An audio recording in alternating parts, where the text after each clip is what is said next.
Nagain na ng reklamong panggagahasa o rape si Denise Corneo laban sa aktor na si Bong Navarro at yan po ay sa Taguig Prosecutor's Office.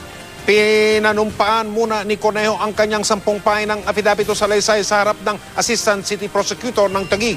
Giit ni Denise, ginahasa umano siya ni Navarro.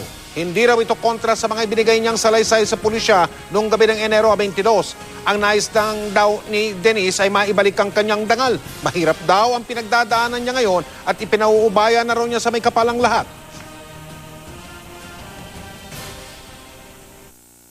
If this is God's will, God's way, para ipakita sa buong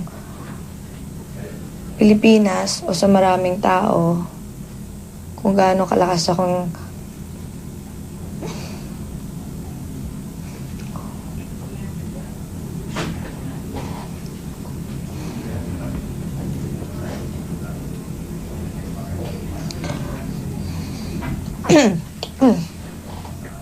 kung gaano ako kalakas na babae, kung ikakamatay ko, kung ikakakulong ko, hindi ako natatakot. At least, may nabigay akong kabutihan, may ginawa akong kabutihan, at naturuan na leksyon. Hindi lang si Kuya Bong at